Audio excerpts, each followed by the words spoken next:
From Relay FM, this is Upgrade, episode 508 for April 15th, 2024. Today's show is brought to you by Wild Green, Sanebox, and Delete Me. My name is Mike Hurley. I'm joined by the returning Jason Snell. Hi, Jason. Hi, Mike. I'm back. Welcome back. You guys didn't ruin the place last week. Thank you for Tried that. not to. It makes me uneasy to not be on Upgrade, but I did get to listen to Upgrade this week, so that was nice. Fun. That's fine. Yeah. I like you to have time off, Jason. You gotta have time off. It's more. Thank you. I have a Snell Talk question for you, though. We're getting right back into it. This one comes from Brent, who wants to know, Jason, has the Snell SF Giants jersey been acquired? Okay, those who have listened know that the San Francisco Giants, my lifelong favorite sports team, signed Cy Young Award-winning pitcher Blake Snell. And therefore, there's ready-made Snell-related labeled merchandise now available. I am happy to report that on opening day, we went to the game, and we went into the newly revamped Giants dugout store, where you and Adina have purchased Giants outfits in the past. And I looked around, and we didn't see it, and then we turned a corner, and there it was, a rack of Snell jerseys. And that was that. So I have mine. They did not have them in the women's cut, which is what Lauren preferred. Those are now available on the website, and so she should be getting that pretty soon. Fantastic. From that. And then I think the kids will also be receiving other. And as soon as there's like shirts and, I mean, like literally, if it's got a Giants and a Snell on it, we're going to take the advantage of this year. Because he's probably only going to be here for a year. We'll see. Okay. But it doesn't matter because our names are here forever. So true. People will be like, "Why are you still wearing a Blake Snell jersey?" And it's like, actually, it's me. So anyway, yes, acquired on day one, on opening day, and worn on opening day. For your sake, I hope that he isn't a disaster. He is a disaster so far, but it's early yet, and he didn't have a spring training and all that. But it doesn't matter again because it is my name. Yeah, that's I know, but part. like that because that's what I would worry about for you. Like he ends up costing you the World Series or something, and then forever it's complicated for you to wear a jersey with your own name on it because everyone's like, "Boo!" It's okay, Doesn't matter. You'll take it. I'll take it. You could get an amended journey, be like Snell, and then like brackets. It's my name. Yeah, sure. Is my name. Is just right below it. Is my name. It's got a Sharpie. Be great. Sure. Let's go Giants. Let's go Giants. On our curling jackets, and we have those. It has J. Snell on mine and L. Snell on Lauren's, so you can tell us apart. Love it. Yeah. The SF Giants are the official baseball team of the baseball Upgrade team podcast. of Upgrade. Yep. Absolutely. Endorsed by both hosts. Mm-hmm. If you would like to send in a Snell Talk question of your own to open a future episode of the show, just go to upgradefeedback.com and send one in. Thank you, Brent. We have some follow-up, Jason. This is some follow-up for stuff that you weren't around for and some that you were, which is fun. The first piece is about emulators. Emulators are starting to hit the App Store, but it's not gotten off to a great start. So over the last few days, there was an app called iGBA that hit the App Store. It was a Game Boy and Game Boy Advance emulator, and it was like the heavens had opened for people because it's like, oh my gosh, I can play Game Boy games with ROMs that I have acquired somehow on my iPhone. Then Riley Testut, who created GBA for iOS and is also the creator of AltStore and the Delta emulator and all that stuff, posted that this application appeared to have been a knockoff of his work in creating GBA for iOS. And Riley was upset because they've been, working on their own app. It's unclear right now, but if Riley will be releasing the emulator outside of Europe on the App Store, but potentially, I don't know. The app then got removed from the App Store. Initially, it wasn't clear whether the developer had removed it or Apple had removed it, but then Apple confirmed to Mac Rumors that the app was removed for, quote, violating the company's app review guidelines related to spam and copyright, but also that they did not provide any specific details. So what we do not know, and this is only more questions here, is was this removed because of Riley making a complaint or making a complaint online that got back to Apple? Or was it removed because it was a ROM for Nintendo games? Indeed, it's not a good look for Apple either way, because they accepted this and then rejected it, right? Yep. Like, so that's dumb. Mm-hmm. Also, I not only is it unclear, like, was this? It turns out you can't do these kinds of things in the store. Breaking news from friend of the show, Chance Miller at 9 to 5 Mac. Apple tells me the iGBA's functionality was originally approved in compliance with the App Store guidelines. The app was removed, however, when Apple learned that it was a clone of GBA for iOS, a violation of the copyright and spam App Store guidelines. Okay. So this is what I was going to say about the lack of clarity, because when Riley said this is a knockoff. Yep. Like, what does that mean? Because there's two meanings of that. One is they literally took my thing, stuck a bunch of crap in it, and put it in the store. That is what. And the other one is, hey, because, and I'm not saying Riley would think this, but people do think this way, which is, wait, I did the Game Boy emulator. Mm. Why are you on my turf? And that would be a more kind of like feeling-based thing, which is it feels like you're trotting on my territory, but not legal. But if they literally took the code, the open source code from the emulator, and then just put in a bunch of trackers and stuff, that gives Apple justification. Yeah, so it sounds does like appear that that's what happened, because there's even like UI elements and stuff that are very similar to GBA for iOS. So it appears that was going on, and also like I think the developer made a public statement to The Verge, I think. And was like, I never meant for it to be like this. And Riley said that they had gotten to Riley and said that it was a mistake and apologized and all of that. And so I guess never mind in a way. Although I will point out, the thought did cross my mind that people talking about rightfully replicating or not rightfully replicating other people's work, I know, is while talking about game emulators is interesting, right? It's this is always what I felt about, like, do the people who make tools for piracy worry about piracy? Right? Like, we're saying, here, come buy my cracking tools. It's $100. It's like, well, yeah, but you know what they're going to do with your cracking tools is they're going to crack them. And like it is that we're kind looking into this like the it's like fine. A real, like, I don't even know, like it's like it reminds me of the meme from Community, right? Of the, like, when Troy walks in with a pizza and everything's on fire. It's kind of how it feels like with this stuff. Or you look at it for too long, and you're like, well, who owns what? But effectively, the question that I had until minutes ago was, and it's still not actually really answered. Like, will Apple allow emulators to play Nintendo games? And will Riley put them in? Like, Riley's got a Vision OS stack of emulators now. So, like, is Riley going to be like, no, it's all going to be in the alt store? Or would Riley, because I think Riley's feeling is that this was sort of done to undercut alt store, right? I don't, to me there is no other option. Like, it's just not option. There's no other reason. Like, Apple could have done this at any point over the last, like, 15 years or whatever. It could have, and now all of a sudden emulators are allowed. Like, I think this is 100% because the emulators in Alt Store are a genuine reason to use alternative app marketplaces.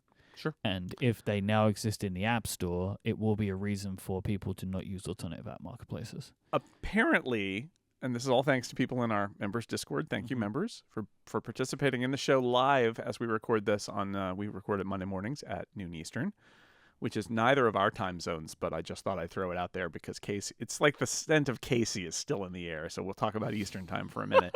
Anyway, Jason in the Discord says that Riley's license for his code for GBA for iOS says you can use this anywhere and modify it anywhere for any project, except if you were going to submit it to Apple's App Store, in which case you need my express written permission. Fair enough. Which he did not provide. No. So this is the guy's license. He did the work. That's the license.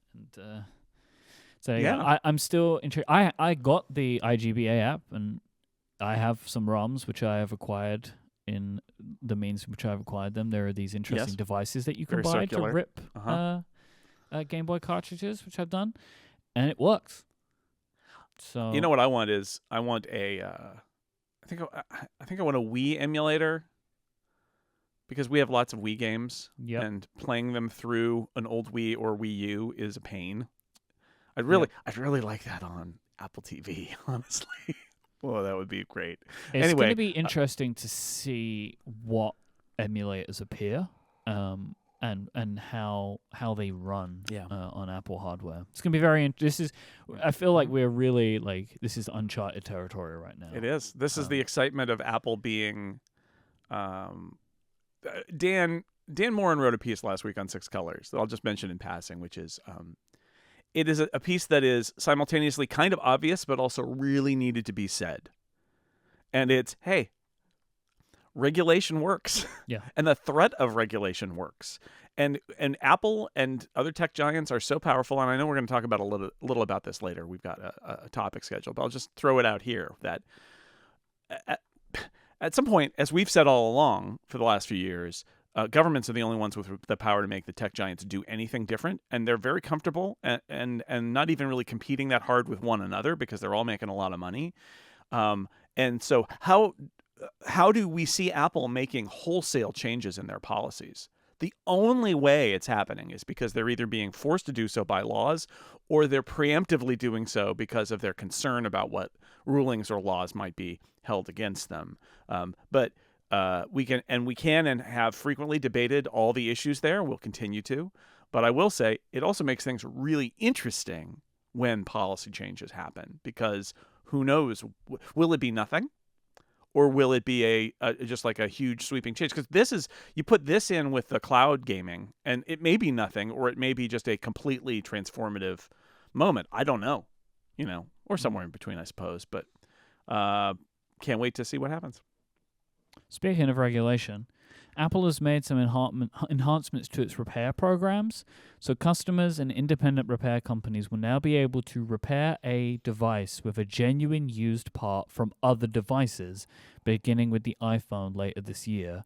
Activation lock will also be extended to parts, so if a device is stolen and locked, its parts will also become locked. So, now it would be the case, because you can see the scenario of, I can use parts, I can use them from stolen iPhones. So they're doing these two things together to make it more parts available for different prices, I guess, for people to be able to repair devices. Companies could take devices in, strip them for parts, and use them to repair newer devices. And so, this is all happening. I think because it seems like it's also because of a bill. It's a law now. So this is one of those things where, regulation never works except it totally works, which is that we talked about how in California there was a right to repair bill that Apple supported, right? Well, in Oregon there was a right to repair bill and Apple did not support it. And you're thinking, well, why? Why would they not support it? Well, one of the things in the bill, which is now a law, the governor of Oregon signed it into law, is that this parts pairing shenanigans is not allowed. Yeah. And Apple doesn't love that because that was a way for Apple to say, well, okay, you can fix your thing, but you have to buy the parts from us. And the state of Oregon said no. And that's the law now. And again, it's one of those cases where in all of these repair things, as these laws happen, Apple's like, all right, well, we'll change our policy. And they put out a press release saying that they're doing it out of the goodness of their heart. But the truth is they're doing it because they have to. But again, it's like what I like about it is that Apple are also doing it the right way if they're going to do it, which is because I think the activation lock thing is really important. Because you could see a scenario where more devices could get stolen if right, and then you mix up the parts. And and so this will at least hopefully curb some of that or curb the potential of that, like stop an increase before it could increase. Mm-hmm. Speaking of iPhones being repaired, what about where iPhones are made? There was a report that was shared by 9to5Mac, which says that 1 in 7 iPhones are now made in India. I think this information came from Bloomberg. So this is just basically Apple furthering its commitment to diversifying where its products are manufactured. Currently in India, the supply and manufacture is split between Foxconn, Pegatron, and Tata. And Pegatron and Tata are reportedly considering a joint venture on creating a new plant to boost their manufacturing efforts because Foxconn is currently doing the large bulk of this work split between the three companies. So just a continued move that I just think is interesting to track of. I think it is partly Apple reducing its reliance on China, but I also think is Apple reducing its reliance on its products being made in one place, no matter where that might be. I think both things are important. To me, honestly, if I'm Tim Cook, the more important is just stopping all my products being made in one place. Like if I'm Tim Cook, because I think Apple has shown that it's fine with its relationship with China by and large. But I think COVID showed them that if a country shuts down, your device manufacturer shuts down, and then what do you do? And I'm not sure if this one comes from the Secret Puzzle Society, but new puzzles are coming in the News app in iOS 17.5. It's a game called Quartiles, where you select from a grid of tiles that include a couple of letters to form full words. We spoke about the crosswords before in Apple News, and now there are new games. So it feels like, I don't know, it kind of feels like Apple is trying to compete with the New York Times a little bit here, is what it feels like by adding these games inside of the News app itself. For sure. And there's some others in there, like Hearst has Puzzmo. Lex Friedman has his thing that Lex Friedman has apparently just decided that one of the things he's going to do is create an internet game service made by him. More power to you, Lex, you know? Yeah, I mean, yeah. So is there what is the official Lex Games website? We should put that in the show notes at the very least. I will find it. And I'll put it in the show notes because Google did not help me. Lex.games. There you go. Is it Lex.games? Lex.games for our good friend Lex Friedman, friend of the show. So you could do that too if you don't want to do it. And I'll just say the first rule of Secret Puzzle Society is a puzzle you can't solve. You can't get in. You can't get into the society unless door. you solve the puzzle, and then but that's it. This episode is brought to you in part by Wild Grain, the first ever bake from frozen subscription box for sourdough breads, fresh pastas, and artisanal pastries. Every item bakes from frozen in 25 minutes or less, no thawing required. Jason, can you tell the upgradients about the joys of these frozen treats? Yeah, well, you get bread. It looks like bread. It doesn't look like dough. But what you do is you pop it in the oven, and it turns into fresh baked bread in a very short amount of time, and it feels and tastes like fresh baked bread. That's really nice. They have pasta. You use it. It tastes like and has that mouthfeel of like fresh pasta, just fresh, not dried, but the fresh kind of pasta. They've got other things too, like we had popovers at one point. We've got croissants in our freezer right now. Those look more like dough, but basically the idea is you can get, without actually making the thing, you can pop it in the oven and get what is a fresh baked bit of bread, or put in the water and you get the fresh pasta. It just comes in a box to your house and you put it in your freezer. If you're one of those people like me who has a lot of things, my freezer is full, Mike. It's full. And we use that to do our meal planning, which is actually really great, that we can do our meal planning based on the stock of frozen stuff, and that includes the bread. So this week, we're going to have pasta, and it's going to be the wild grain pasta. And we're going to have at least one other meal with one of the loaves of bread, and it's going to be good. We could do them together. That's a lot of carbs, but it's not impossible. Anyway, it's really easy because you just pop it in the oven, and then it gets it's crispy on the outside and soft and warm and wonderful on the inside, and it's fresh baked bread without having to make the bread yourself and watch it rise, and then put it in a plastic bag and watch it rise again. And I mean, I've baked a lot of bread in my time. This is much easier. I'm gonna have to stop you because I'm getting too hungry. Okay. If you're out there and you're hungry like me, you fill up on bread. You can customize your wild grain box so you can get any combination of breads, pastas, and pastry that you like. If you want a box full of bread or pasta or all pastry, you can have it. You can have as much as you want. Box full of bread. Sure. Box full of bread. Why not? Sounds good to me. Plus, for a limited time, you can get $30 off your first box plus free croissants in every box when you go to wildgrain.com/upgrade to start your subscription. That is free croissants in every box and $30 off your first box when you go to wildgrain.com/upgrade. That's wildgrain.com/upgrade, or you can use the promo code upgrade at checkout. Our thanks to Wild Grain for their support of this show and Relay FM. We're going to have an extended rumor roundup, which just one thing today. Yeehaw. It's like a stampede of cattle. It's a stampede of Macintoshes. So Mark Gurman has shared a report on Apple's plans for the M4 chip generation. The first Macs of an M4 chip are expected to debut later this year, going on into 2025, with the plan being that all Macs will be updated to the M4 generation. This is the first time, right, that every Mac that Apple sells would be on the same chip generation. So this will include, in 2024, Mark is saying there will be new iMacs. We're expecting just the one size. We can let it go. New 24-inch iMac, Indeed. I think he said specifically. Yeah. A low-end 14-inch MacBook Pro, the high-end 14 and 16-inch MacBook Pros, and a Mac Mini. So that'll be 2024. They're going to get M4 chips. Then in 2025, the 13 and 15-inch MacBook Air, the Mac Studio, and the Mac Pro will all get the M4 chip. The standard chip is going to be codenamed Donan. So that's just the M4 chip. But it's just M4, yeah. Mm-hmm. The higher-end chips, the Pro and Max chips, are codenamed Brava. And then there is... sharing that code name. Yeah. Interesting. And then the top-end chip, the Ultra chip, is Hydra. Right. Except it's spelled with an I, so it's like Hydra? Yeah. Hydra?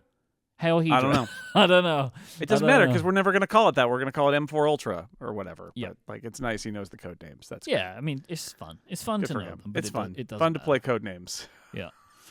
Apple is also apparently still testing an M3 chip for the Mac Studio, as well as the more powerful version of the M4. But the the M4 Ultra chip, which is currently, not the M4 Ultra chip, which is currently only being tested for the Mac Pro, which is interesting. Mm-hmm. A couple of other details. Apple is testing for the Studio Mac Pro the ability to go up to 512 gigabytes of RAM, which is also interesting, that if the Mac Studio does not get the M4 Ultra, it means that the M4 Max, in theory, would be able to support up to half a gigabyte of RAM in a desktop machine. I don't know. Right? Half a terabyte, sorry. Because how else would that fit? Right. Then two details. Mark says that the M4 generation is designed to highlight artificial intelligence and aiming to boost sluggish computer sales.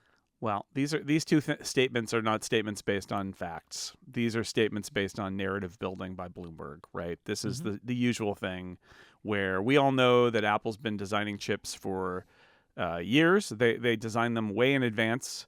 The way the story frames it, and it's because they're trying to tell a narrative about Apple. It's a fantasy, really. It's like, Apple's reacting to sluggish computer sales by doing a new chip generation. It's like, well, first off, they'd be doing that regardless. Second, I don't think that they were like, Mac sales are slowing down. I guess we should make a better chip. Let's do that. Like, I think that it deeply overstates the linkage between one fact and a different fact. And then the highlight artificial intelligence, I think, given that Mark doesn't specifically report ways that these chips are totally more AI friendly, I think the only way to read it is it continues to be that Apple has got Neural Engine and it's got a lot of GPUs and it keeps updating them. They just updated the Neural Engine core. Maybe there's a new Neural Engine core or more cores in the M4 than was in the M3 or the M2. But the way I would read this is that they're going to promote it in a new way because that's what they're doing now, is promoting their stuff. But I doubt it has actually any change in the chip design itself. And if it does, it would probably be again, a new core or more cores, but that's not reported by Mark Gurman. He's just saying designed to highlight artificial intelligence, which I think he knows this, but I think that this is just the way Bloomberg works, is they want to tell these stories about how everything's connected, even if it's less juicy, when the fact is it's not. Because what didn't happen is late last year, Apple executives didn't pour over a ledger somewhere and go, oh no, Mac sales are slow. Boys, pour some more AI juice in that new chip we're going to do. Well, because also, that didn't happen. It's not like whatever Apple announced at WWDC is only going to work on the M4, right? So whatever they announce, which won't be announced on all yet. of the Apple Silicon chips, right? Yeah. Even if they did do, I don't know, new MacBook Pros at WWDC, which they're not going to, but even if they did, it's not like they'll be like, oh, artificial intelligence will only work well. But when they get to announcing the M4s, they'll be like, and the Apple AI tools work even better. That's going to be the story. They'll just keep saying that forever. But now. it's marketing, and I think that's what bugs me about these stories. And again, Mark Gurman's sources are great, and I think he does great work. But especially since he went to Bloomberg, I mean, there is this attempt to link these facts together to stitch a story that's broader about Apple's strategy. And I think it happens because Bloomberg, subscribers pay a lot of money, and the terminal subscribers pay even more money, and they want to seem super smart. They're like, oh, I get what Apple's doing. And so it becomes this portrayal of Apple as this company that is reacting in the moment to things that are going on. And that's not really what it is. Now, I mean, the aiming to boost sluggish computer sales, Apple wants to sell more Macs. And the Mac sales are down from those pandemic-fed heights. But and that's true. And they may do some strategies in terms of rollout or what chip goes where or whatever. But what's not happening is that a chip that was probably designed 3 years ago, is oh, geez, we need it in there now. It doesn't, the company doesn't have the ability to change that fast. And if they did, and they were doing things that were kind of wild and new in the M4 because Macs sales are slow, or because AI is important, I would have expected that to be reported, and it hasn't been, because that's not what's going on. So, I mean, new chips is always a good opportunity to sell more Macs, and M4 is going to be so far out in front of M1, presumably, that they can hope to tap some upgraders from M1, whereas they have been with M2 and M3 really highlighting Intel upgraders. Mm-hmm. So there's a story to be told here. I want for our upgrade listeners, especially, to understand that it's complex, and I don't think these things are connected. Right? I also think feel that the idea of sluggish Mac sales, it's these are things that you can point to, but again, we can look at this and be like, well, sales went bananas because of COVID and Apple Silicon. That's not what Mac sales are always going to be like, no matter what Apple do. Yeah. And they come down more to where we were above 2019, but maybe a little higher. That's it. They've come out to a new plateau. Yeah. And the install base is much larger, but they're not. But this also goes back to the Wall Street mindset here too, which is what you got to do is grow. But you can only grow. If Apple does a really great job with their AI tools, right, and people are going mad for them, and then these M4s do an even better job, sure, maybe it will boost the sales of. But as we said, it's not why they're doing it. We also expect Mark Gurman knows this, but as you say, his audience requires that kind of thing. His audience, his editors, whatever it is, it is this. Yeah, it's this extra layer of. I mean, it's a slightly more sophisticated version of the thing where Bloomberg inserts a paragraph in their stories a few hours after they're posted, indicating whatever stock price changed happened in the hours after they posted it, in order to imply that Bloomberg's report is what moved the market. And I'm sure sometimes that happens, but most of the time, I think it might. Sometimes. It does. I mean, when they break news, but for a lot of this stuff, it's sort of and they were up 2%. On the news. I was like, was it on the news? Or was it just another day at Apple? But it benefits Bloomberg and its business to be seen as market movers. So it's all part of the same sort of thing. But anyway, going back into this, I think there are a couple of things that are interesting to me. One, doing the whole chip generation, all Macs on one chip generation is interesting. I think it's continuing to tell a story that I've found particularly interesting in the Apple Silicon transition is there kind of has not been a reliable trend of how Apple is managing their silicon chips in their Macs. Every time we think we might understand how they handle things, they do something different, which I kind of like. I think that's fun. The other is what's going on with the Mac Studio and the Mac Pro, I think is the most interesting part of this, because I think it's quite intriguing. It would be weird to me, given what Apple has done over the last few years with the Mac Pro, for them to build a chip only for the Mac Pro. That would be peculiar to me. Yes. And when he says it's only being tested with the Mac Pro, it's possible that is also going to be a Mac Studio chip, but it's also possible that they've decided that they, I can see both arguments. They've decided that they really need the Mac Pro or want the Mac Pro to be special in some way. But it's such a low volume computer that it seems to me that a more rational thing is to also make it available in the Mac Studio. I don't know. So that's the part to me which is really odd, because I'm a bit of a Mac Pro hater, I think now. I don't understand it really being there anymore, and maybe the M4 Ultra has something in it which maybe they'll finally allow for external graphics cards again, and then maybe it makes sense, right? But I don't think that's going to happen. But then also, why on earth would you do it? Like, if they do it the way that Mark says, like, why would you have a chip only for that one machine, which is the only characteristic difference between this machine and other machines is you can put things inside the case because it's big enough. Yeah. But at the moment, there's nothing to put in there. So look, yes, there's a rational argument that the Mac Pro shouldn't exist at all, but it does, and I kind of understand why it exists. But one of the reasons I say it exists is because it's a case that was already designed, and they're basically using the guts, or at least a lot of the guts of the Mac Studio, and so it dramatically reduces how much extra work gets to be in this special, almost bespoke product that nobody buys. So unless Apple does something illogical, which they might, it happens. It feels to me like the Mac Pro as a Big Mac Studio thing is the most rational thing they could do. But who knows? They might have some trick up their sleeve. That market is so tiny, and it's not going to get much bigger. Like, if they grow it at all, I just have a hard. Let's say they do something like support external GPUs, and you go down the John Siracusa list of Mac, virtues of the Mac Pro.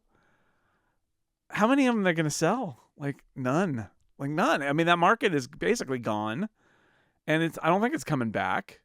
So yeah, I think I would probably guess that it's going to continue being what it is now, which is there will also be a compact version of it that you can get with the high-end chip that's in the Mac Studio shape. But they've surprised us before. I'm waiting for a Mac Studio update. I would be very sad if it's in 2025.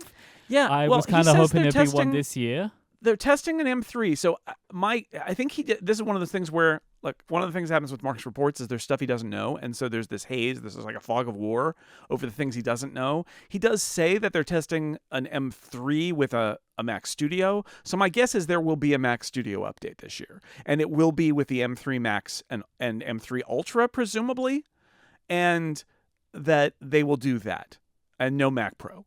And then next year, I think it's still hazy. Like, the Mac Pro is being tested, but he said they'll all get updated. And I have a hard time believing that they're going to hold the Mac Studio for 25 and then release it with the previous generation's chip, right? It doesn't make sense. So it's more likely that what's really going to happen is that in 25, there will be an M4 Mac Studio, 25 or 26, whatever, an M4 Mac Studio, and whether it has just the Max or it has the Ultra or whatever is kind of up in the air because they're testing it. Because again, it's the stuff that he knows they're testing it in is what he's reporting. It doesn't mean that the other stuff isn't happening. It means he doesn't know about that, so he can't report it. So that's my guess, is that the Mac Studio is still going to happen because he does specifically say that it's being tested with a still unreleased M3 era chip, which is got to be the M3 Ultra. Yeah, and in his newsletter, he says Apple could choose to wait until the M4 line for a new Ultra, but it's worth noting that an M3 variation does exist internally. Because if they were going to Yeah. update the Mac Studio, in theory, they would have a Max and an Ultra for it. Because it would Yeah. be weird to do M3 Max and M2 Ultra as your two. But I think the expectation is that they may not update the Mac Pro even still. It's kind of Right. a little bit Sounds like. up in the air right now. But you can understand that a bit more, right? That like it's the same as like the Mac Mini is also niche and it doesn't get updates constantly. Even the iMac. And so I feel like the Mac Pro definitely sits in that. Maybe even the Mac Studio to a point sits in that like of how often does it need to be updated. Yeah. But for me, it's like just a little I'm weird. Just waiting. It's just a little weird if they've designed an M3 Ultra, if they don't release it. Like, that's strange, right? Like, we designed a whole chip and we're testing it internally. And we're just not going to ship it. That's unusual. I would say that would be, and maybe there are issues. Maybe they tried to do it and they're like, no, it's not worth it. Maybe it's too expensive. Maybe it doesn't sell well. They figure they can just wait a year. All possible, but we're left wondering based on the details of what Mark Gurman says and doesn't say. Yeah. But I can't wait for those artificial intelligence gains. Gonna get those big AI gains. They poured the AI juice right in there. It's gonna be full of it. Brim to the top. Mm-hmm. This episode is brought to you by SaneBox. Having no emails in your inbox is a thing of the past. We are inundated with email, like so much that it is no longer about responding to everything. Like, it's just not possible anymore. It's all about responding to the important things, the messages that truly matter. And that's where SaneBox comes in. You can think of it as triage for your email. As messages flow into your inbox, SaneBox will handle the sorting for you, sifting out the important emails in your inbox and directing the distracting stuff to your Sane Later folder. So you'll know what messages to pay attention to when you open your mail app, and you know that there's stuff that you can get to later on when you have some time.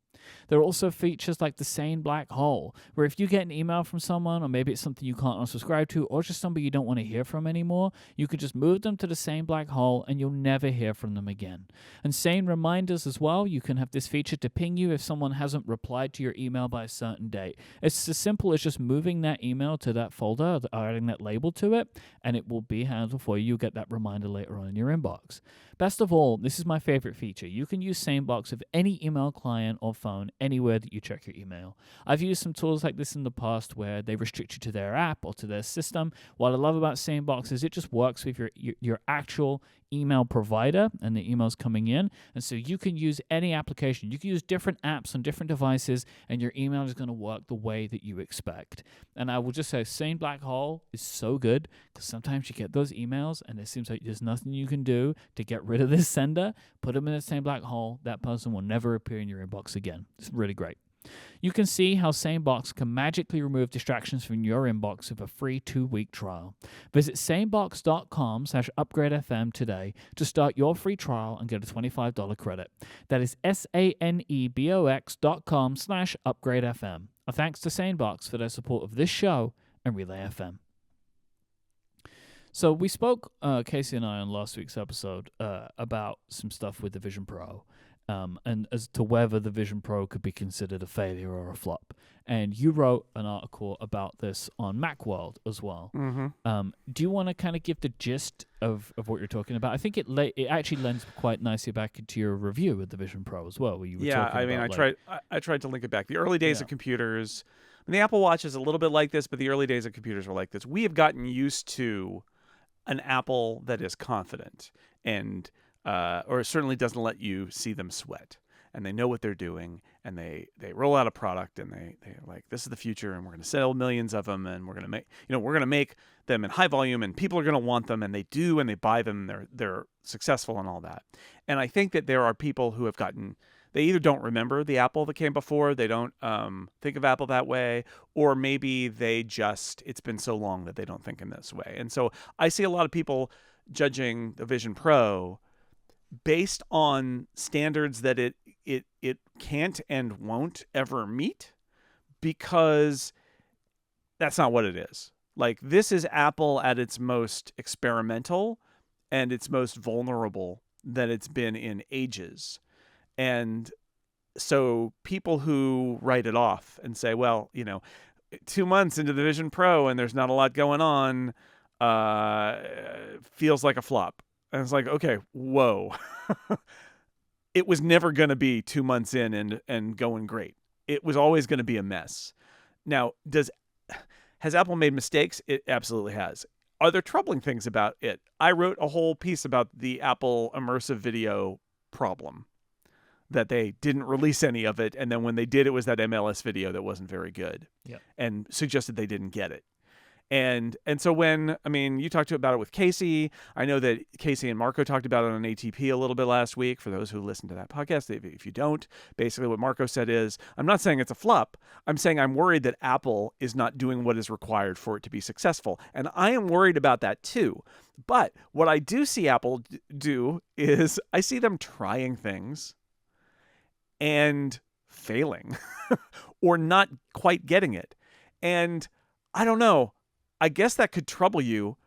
I just look at it and say, this is what this product is when this was rumored, we were all saying, you just got to ship it and see what happens and figure it out and figure out what it's for and learn and get developers to try stuff and have you realize, oh, this works and this doesn't work. And we see it like the spatial personas is sort of one of the reasons we talked about this. It's such a great feature, which is a plus, but also like, why wasn't it there on day one? That's a minus. And it's like they were incapable of shipping it on day one, apparently. Just like they're incapable of shipping those environments that still say coming soon, which is so weird. But that is where we are, is that there are things that Apple does that are good. And there are things that Apple does like with the spatial video where you look at it and think, oh, they don't have a clue, or they're still figuring it out, and they're releasing things that don't make sense. And that is what this is. I guess what my piece is really trying to say is, if you're judging this like it's a product, like every other Apple product that's been released in the last decade, you're doing it wrong, because that's not what this is. This is a weird, long game kind of thing where even Apple is going to basically be visibly grappling with what this product is in public. And that's not a sign of failure, and it's not a sign of weakness. It's a sign that this is a very different kind of product, and they're worried about the long run, and they don't even know quite where it's going to go. And I find that refreshing in a way. It's frustrating in a way. It allows us moments of brilliance, like with spatial personas, where out of nowhere we're like, oh my God, this is an amazing feature. Literally like the week after they did that MLS video that was bad. Yeah. And to Marco's point, and I think it's a good one, the biggest danger Vision Pro faces is Apple losing sight of it, is Apple taking its eye off the ball. Because and I know Marco's been burned by this because he's been covering this stuff a long time. Anybody who's been closely observing Apple over the years knows that the company has a tendency to launch things with great fanfare and then never pay attention to them again. Kind of get bored of them. Yeah, I would argue that they've gotten better at that recently. Still not great, and only in a few areas, but they've gotten a little better at that. It's that classic, we launch a feature and it's going to change the world, and it comes out and it's got some obvious limitations and bugs, and everybody goes, oh, well, I'm sure they'll address those. And the year goes by and the new OS comes out and they didn't touch it. And another year goes by and maybe they address some of what happened 2 years ago. And Vision Pro, not only is Vision Pro the kind of product that's going to be weird like this, but Vision Pro is the kind of product where Apple has to just keep fighting, just keep working, just keep throwing things in there and learning and growing. It's not the kind of product you can ship and say, well, job done, and walk away. And I think that's what is inspiring Marco to be concerned about the future of the Vision Pro. And that does concern me too. But I do see a lot of stuff coming from Apple even now where they're doing things where I'm like, see, the spatial personas is a great example. It's not great that it didn't ship with the product, but when they did turn it on in Vision OS 1.1, we all had that kind of magical campfire moment where we were 5 of us on that call and it was like, oh, yeah, this is pretty good, right? So they just need to keep chipping away. But I think that there are people out there in the broader world who just don't know how to judge a product like this because they just expect remember the Apple Watch? Everybody expected it. Well, not everybody. Lots of people expected it to literally be another iPhone.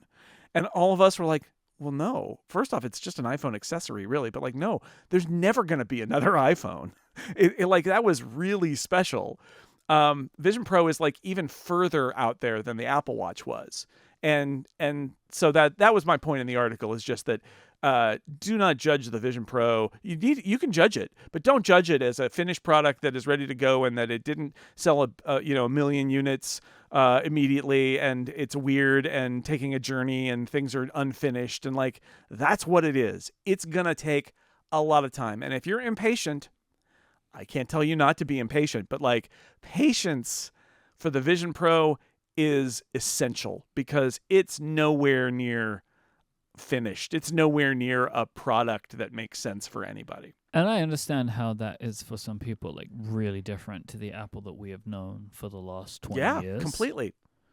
Like, they haven't done this, but I feel like I am not surprised by the fact that it is this way for the Vision Pro, because it, in theory, is so different to anything that they've done before, that there was going to be this steep curve. And I think it was made clear to us in just the two simple facts of the name of the product and its price. It's like that this is a long game that they're playing.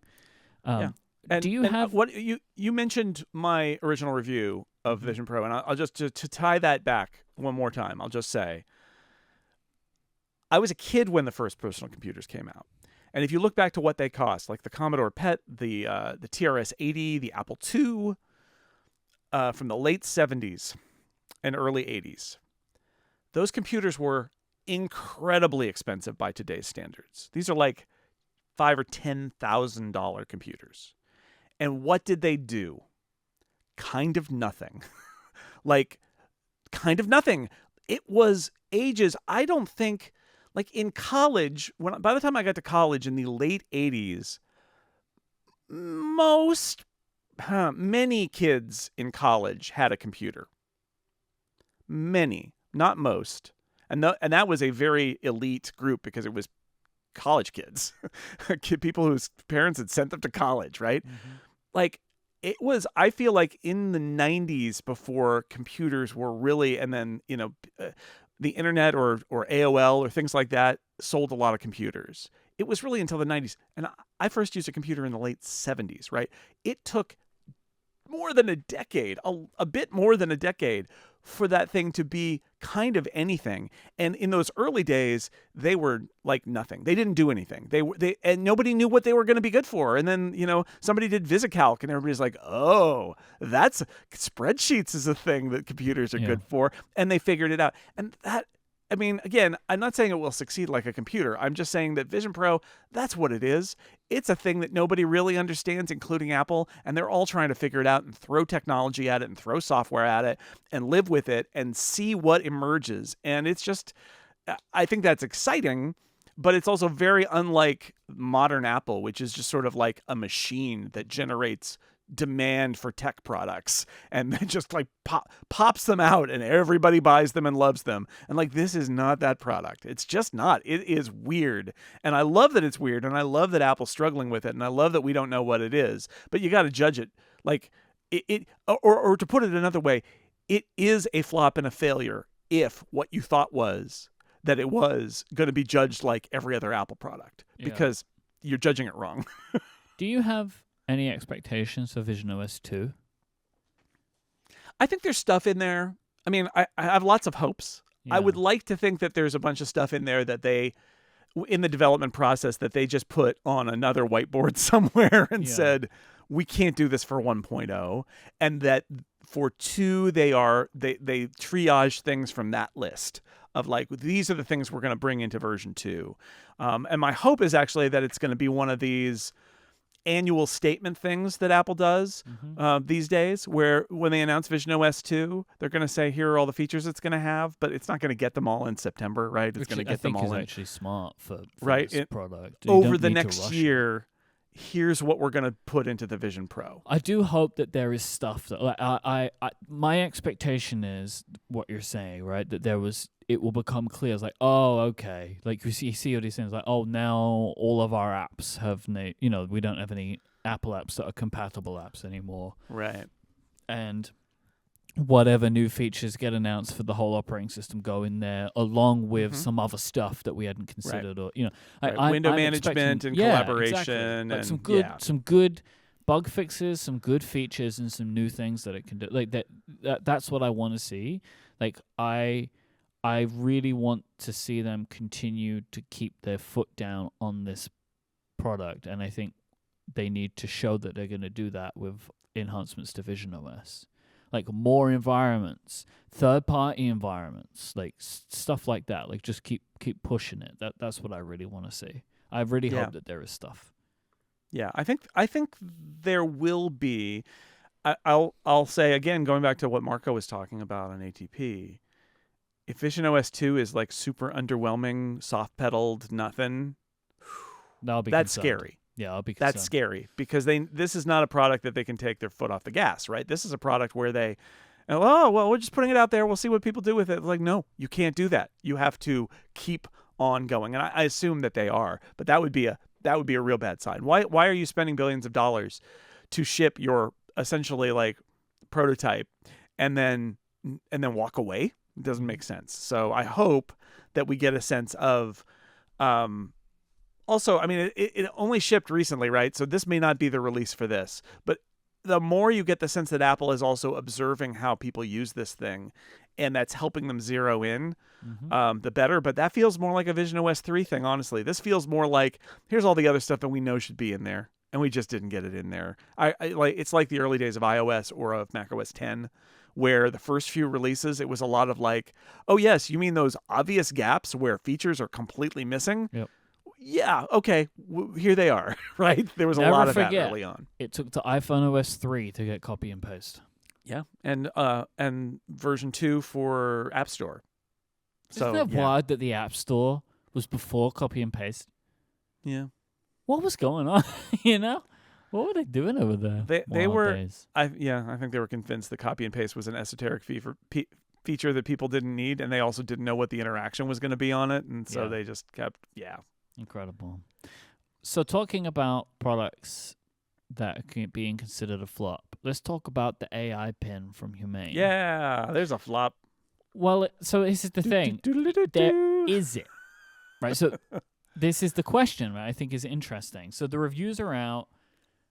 I think that my initial thought was it's as bad as we thought it could be, but then the more I've seen, the more I've heard, like, actually, I think this product has reviewed worse than I expected. I think some of the things about it are clear. That like the hardware is nicely made, and sure, like there are parts of it that are good. There is a particular part of the hardware that is bad, which is that it gets hot, which is strange. But it's got that laser. It's got that laser. My hope would be that they could amend that. There might be something going wrong with the way that it's processing information, that it's heating up. I don't know. Apple certainly released products that start out hot and exactly then figure it out. Right? Like, do you remember the iPhone 15 that Instagram was making the phone hot? Like, weird stuff can happen. And like I've heard some people suggesting, and it could make sense, that it's doing basically constantly it's trying to talk to the cloud, and that maybe it's not being very efficient in areas where it doesn't have good reception. But the thing about the AI Pin in the reviews that I've seen, and for me, my favorite review so far has been David Pierce's review at The Verge, and 100%. Marcus Brownlee published a video that was really good too. That essentially there are really good ideas in here, but this product ain't it. But the ideas are good. Yes. And when they announced it, that was my thought, is like, this does feel like the future. And I have no doubt that stuff like this is going to be a part of how we interact with the world around us in the future. The problem is, the hardware is early. And then the other problem is Google Glass in that way. Yeah. Yeah, but it's also misguided. And I know this has been discussed a lot, but just, I'll say it again. To differentiate their product, they did one of these things that's like an old infomercial where it's like, fed up with your smartphone. Oh, I hate my smartphone. I wish there was something better. Now there's the Humane AI Pin.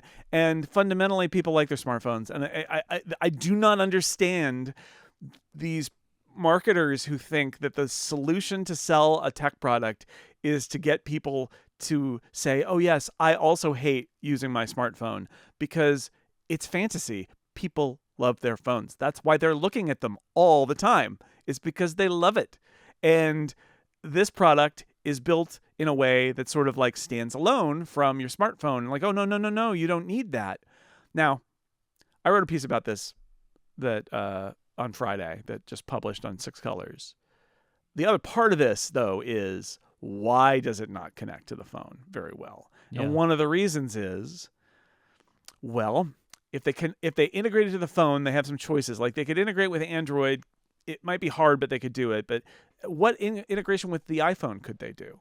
And in the U.S., that's more than half the market.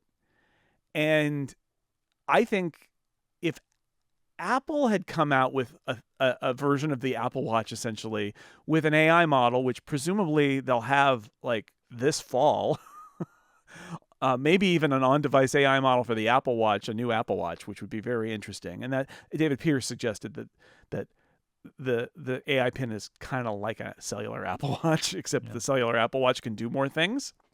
And it doesn't have its own phone number. And it does. The thing is, the Apple Watch has its own phone number. They handle it. They handle it, and so it rings the same and it texts the same as your actual phone. So this is my point, which is the truth is that when we talk about like how the DOJ talked about how Apple is by not allowing other smartphones to have access to iOS in the same way that they do with Apple Watch, that Apple is making it harder for people to switch out of the Apple ecosystem because you buy an Apple Watch and now you would have to throw it away, when you go to Android. Whereas if you had a competitive smartwatch that worked on both platforms and you bought that for your iPhone, then you could do that. And the DOJ at least claims that Apple's home field advantage there is too powerful. I'm reading this a slightly different way here and saying, can Humane or anybody else really make a product that is like this without it integrating into our digital lives? And that means our smartphones and the apps on them and the data stores that are on our smartphones. And I think the answer is no. And I think that beyond that, what you have to say is, okay, so that means that every company that wants to make something that's innovative and new has to follow the rules of integration with Android and iPhone. And more than that, they have to deal with the limitations of Android and iPhone. And, the more I thought about this, I thought, well, this is the argument. This is actually the anti-competitive and anti-innovation argument of having the duopoly of Android and iOS, which is a product like this kind of can't work unless you're deeply integrated.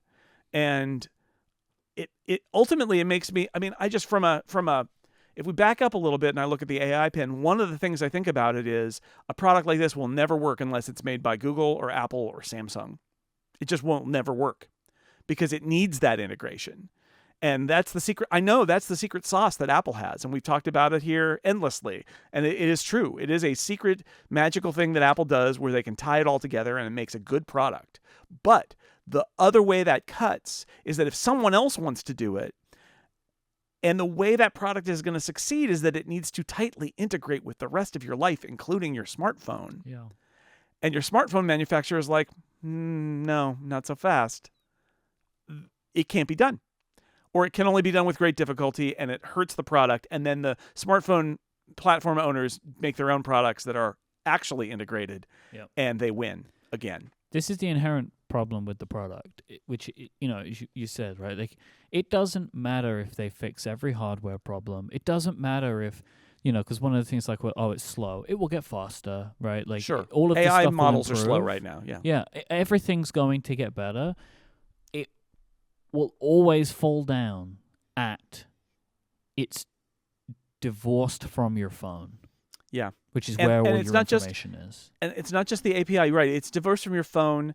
We live in a world where, and again, this is, I'm not trying to make a DOJ argument here necessarily, but what I am saying is we live in a world where we're very tied to our data our personal data cloud. And that's our smartphone. It's also everything that's in the cloud. It's in our apps, what apps we choose to use, all of that. And one of the challenges, because what it does is it has raised the bar, the table stakes are so high that, say Humane wanted to do that. Like, what are they going to do?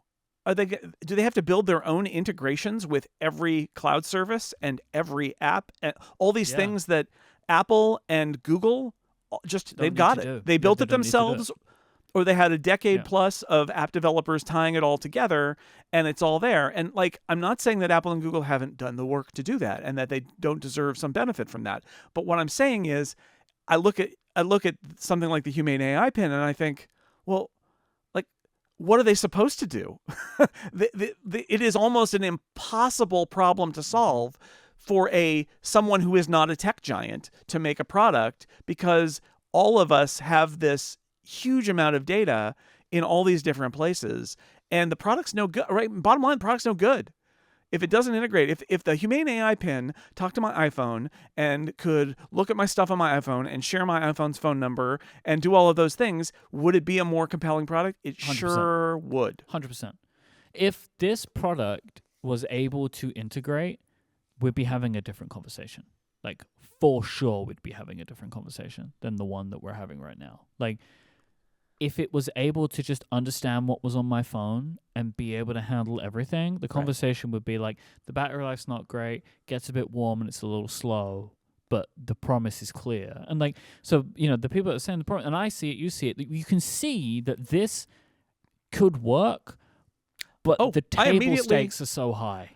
I immediately thought, boy, if they do a new Apple Watch in the fall that is capable of running at least a small machine learning model and then also using Apple's back end or the phone's processor or whatever it is to essentially do what the AI Pin is doing, but on an Apple Watch, it's like, wow, like that's so cool. And I think within reach for Apple. And that's immediately what I thought of. Like, the idea is not bad. And I also know what you said about like access to all the data on my phone. I was like, well, yeah, of course that's a security issue and privacy issue and all those things, right? But again, also it's an integration issue and it's a competitive issue and it's all of those things too. And I'm not belly aching for Humane here. Like, I think this is a misguided product, but it does strike me like even if they did everything right, I'm not sure it could possibly work, because I really can't conceive. What I say in my piece, I really can't conceive of a product like this possibly succeeding unless it is done by one of a list of tech companies, and there are only about 5 companies on that list. Or the iPhone is forced to be opened up. Basically, I suppose, what the Department of Justice is asking for. The iPhone and Android are both forced. I mean, I guess Android's got a lot of this stuff now, and they chose not to do this, but I think one of the reasons is the lay of the land is why they chose not to do this with the AI Pin. But yeah, this is, I don't know. I don't have an answer here other than, maybe the problem is that a lot of laws don't exist to address an issue like this, right? And also governments are loath to say to Apple, you can't integrate hardware and software together, because that's what they do, and they make good products with it.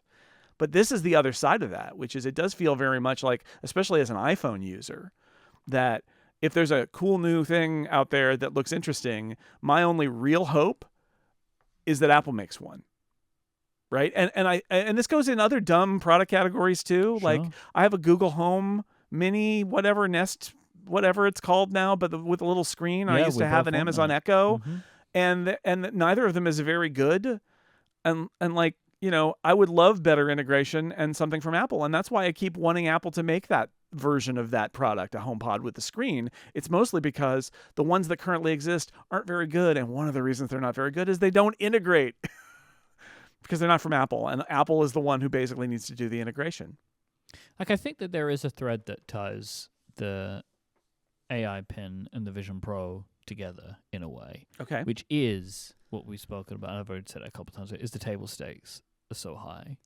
And like with Apple, they just didn't seem to do it all, right? Like as we said, there are things that are missing from the Vision Pro. There are things that weren't developed for the Vision Pro, like Apple's Calendar app, for example. It's just like it's not fully there. And the AI pin is also missing a bunch of table stakes right now. Like you can't set an alarm on it, right, for example. But it's also, even if they had done all of that, they can't get to the table stakes of an iPhone because it's too hard to do immediately what they need to do. And I think it's going to... I don't know how to solve this problem, right? Because, like, it can't order an Uber unless Uber tie into it. Why would Uber do that? Like, what is their incentive to doing that? Like, Yeah. This is going to be very complicated. And it comes back to what you're saying, which is that unless... Like, for this type of product to really work, it seems like it has to come from Apple and Google. Yeah. And I don't think that is great. I mean, what could actually happen is that someone just makes a really good version of this type of product that can integrate with Android somehow. And, like, that is maybe more realistic because it might be able to integrate with an Android phone because it is not fully, but inherently more open, or is, like, at least encouraged to do so. And maybe Google will be more willing to have, like, their Google services available on another device because that's just what they do.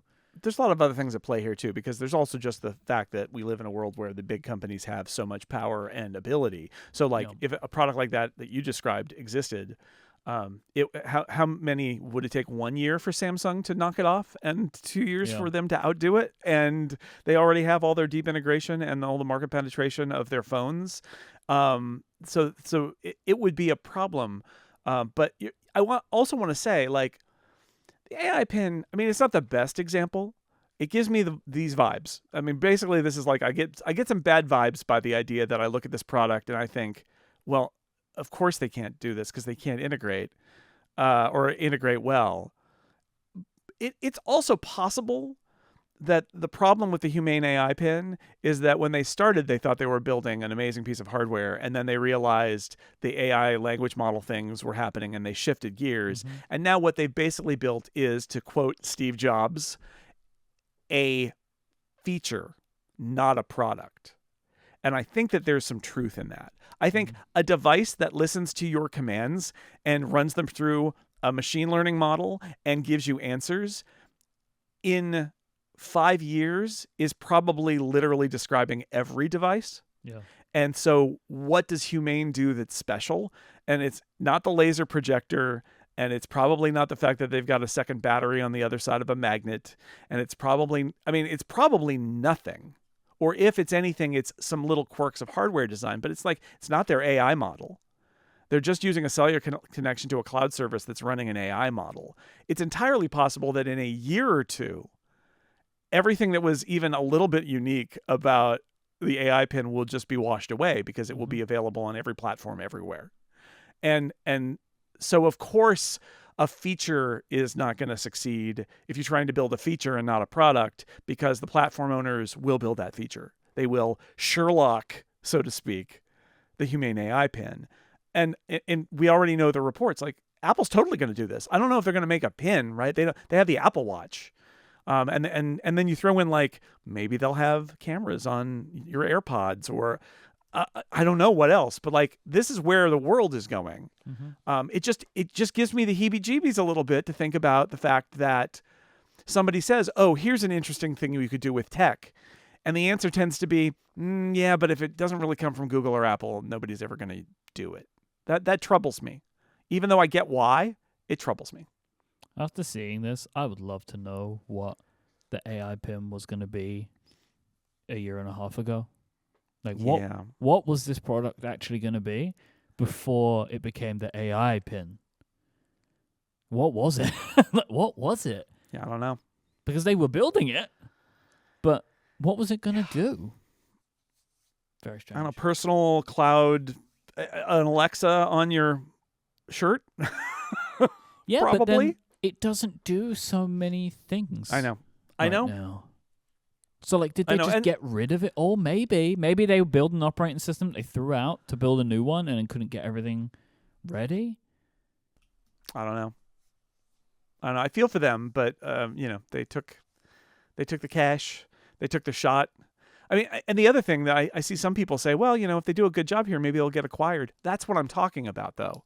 Is if the end goal of the tech industry, okay, here's a tangent just for a moment.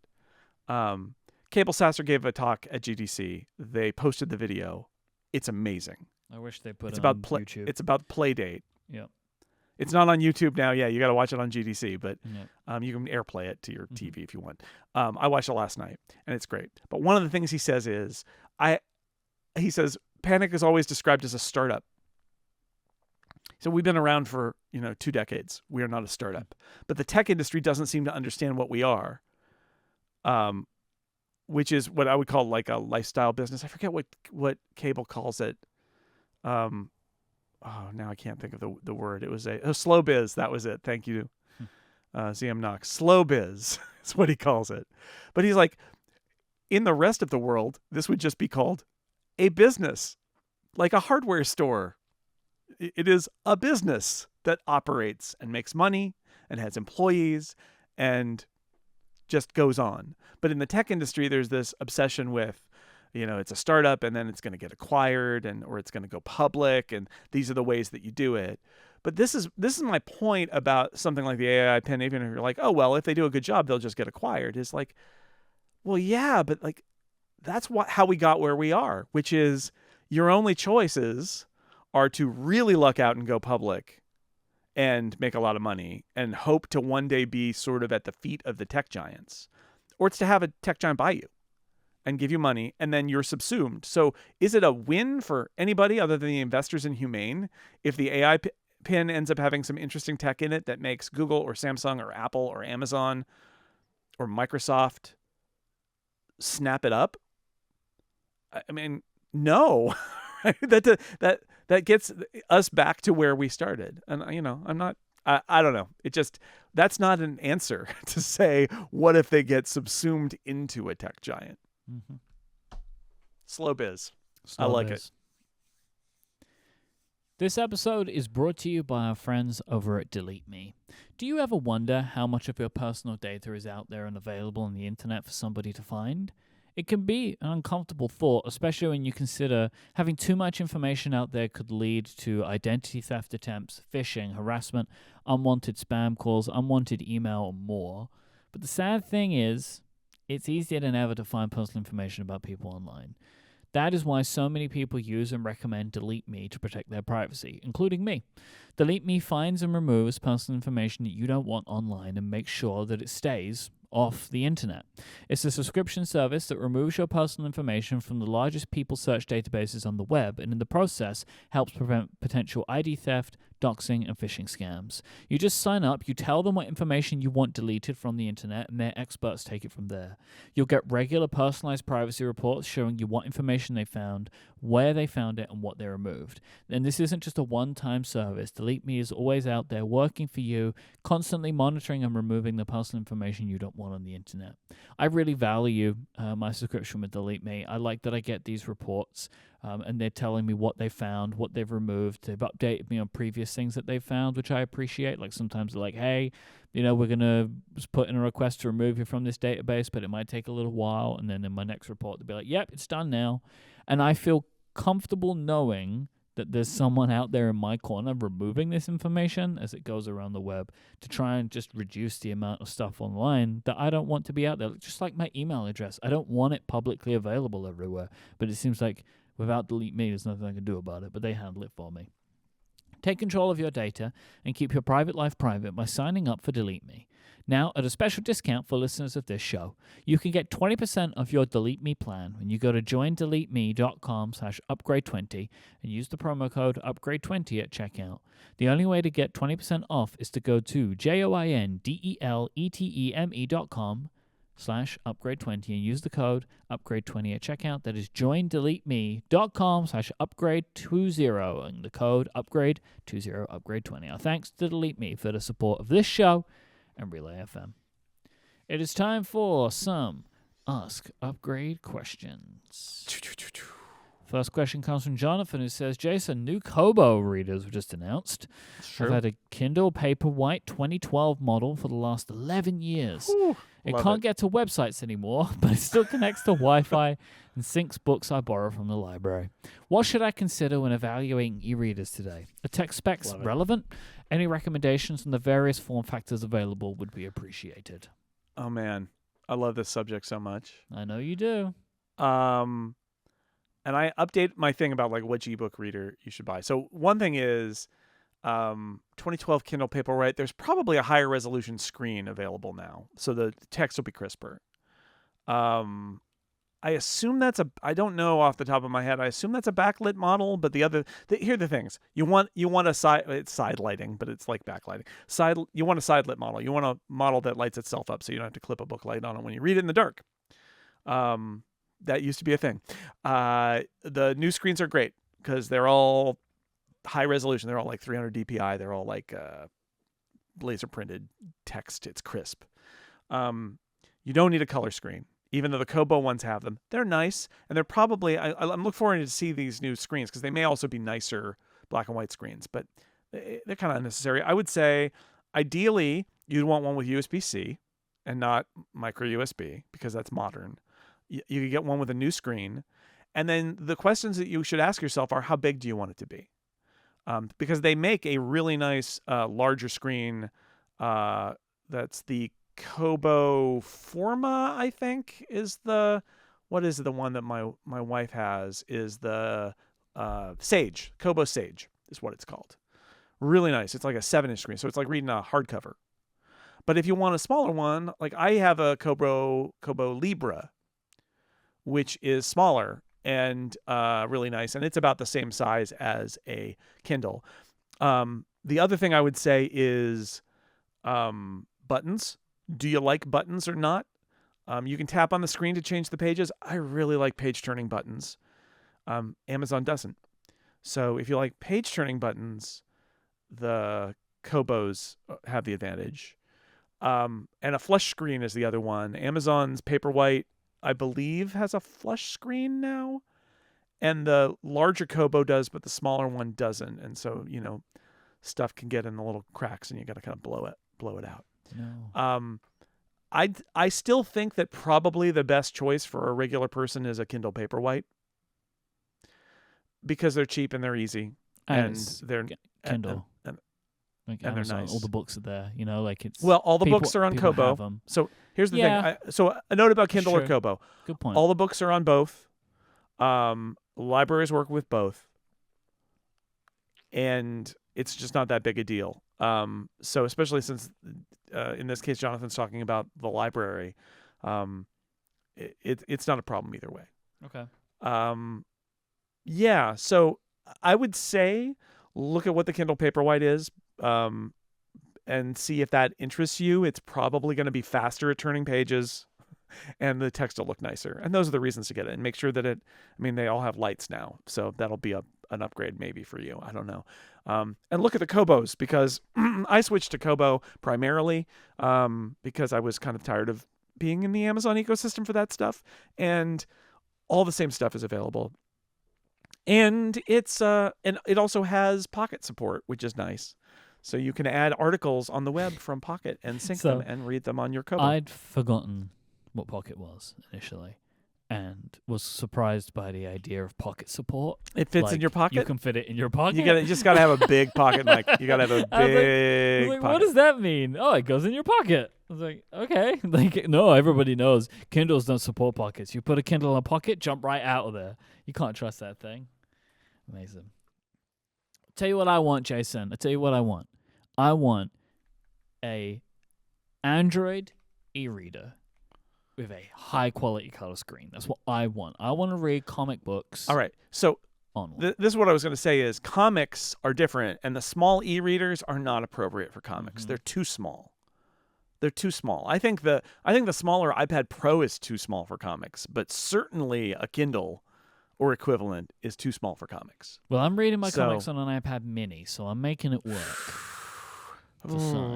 It's just not as nice. Yeah, and I've tried a lot of weird Kindle or weird Android readers, and we'll get there. It's all It's gonna happen someday. The color screens, the E-ink color screens are getting a lot better. So there's a lot of choices, but Kindle Paperwhite is probably the current whatever it is probably the best choice. But I also really like the Kindle or the Kobo Libra. You don't need the color version though. Kelvin asks, I just got a Vision Pro, but before I unbox it, I had a thought. What if I never unbox it and keep it as a collector's item? The original iPhone, in box form, can sell for more than $50,000 these days. What do you think about just keeping it? Mike, you take it. Kelvin, find some joy in your life. You know? Live. Live for now. Don't live your life for a potential future that may never come. I would like to point you towards Beanie Babies as a thing to consider. Episode 100 of a podcast that I do with Real FM co-founder Stephen Hackett. It's called Ungenius, where we take weird Wikipedia articles and we talk about them. Episode 100 was about Beanie Babies, and this was the thing people did with Beanie Babies, and they lived to regret it. But I'll just say, if you've bought the Vision Pro, you surely bought it for a reason. Use it. Like, just unbox the thing. Put it on. Watch the Masters. That's what people are talking about right now. The Golf Masters. The apps were good. I haven't tried it yet, but people seem excited about it. It's too late now. The Masters is over. I mean, maybe I'm sure you can watch for you. old clips. Like highlights. Yeah. Or old stuff. So here's the thing that I've learned is by the time you recognize that a certain kind of thing could be bought and saved so that it rises in price at a later time, it's too late. That's my advice, is by the time you're thinking about speculating, it's too late. Because what will happen is, because Beanie Babies is a good example, comic books in the 90s, they put out all these special covers and number ones and all those things, and there was a huge, and it like collapsed the industry. And the reason is everybody thought they were collectibles, so they bought them and saved them. But guess what? When everybody buys them, there's no market for them because everybody's got them. So the original iPhone's a collectible because people didn't think it would be a collectible. Because nobody's kept them in the box, right? And the ones that were kept in the box accidentally or whatever are incredibly rare and valuable. But I'll guarantee you there are a bunch of people out there now who buy new Apple products and keep them in the box and put them in the vault somewhere. And as a result, those ones will never have the value. It's like no Pokemon card is ever going to be as valuable as the Charizard from the original set. Because now there's value in Pokemon cards. It's all trading cards, right? It's like a similar thing. Yeah, the inverted Jenny was a one-time deal. I don't know Look it up. That is. But oh man, that would be a great Ungenius? that would be a great Ungenius episode, the inverted Jenny, yeah. Inverted Jenny. Wikipedia. Yeah. That will be sent to Stephen right now. Maybe it will find its way into a future episode. It's a stamp. Oh, okay. It's printed upside down. Whoops. The final question comes from Adam. With AirPods having become so ubiquitous, have either of you developed any personal etiquette around their usage in public or with family? I was thinking about this the other day because I had a whole conversation with a lady. I was out walking my dog, and she was walking a dog without a leash. And I was like, oh, geez, because my dog gets very excited when she sees other dogs when we're out on the walk and she's on a leash. And a dog on a leash and a dog not on a leash, there can be bad reactions because they can be scared or aggressive. My dog gets scared. But I came to realize this dog, Omar is his name. I remember the dog's name and not the lady's name. That tells you something about me.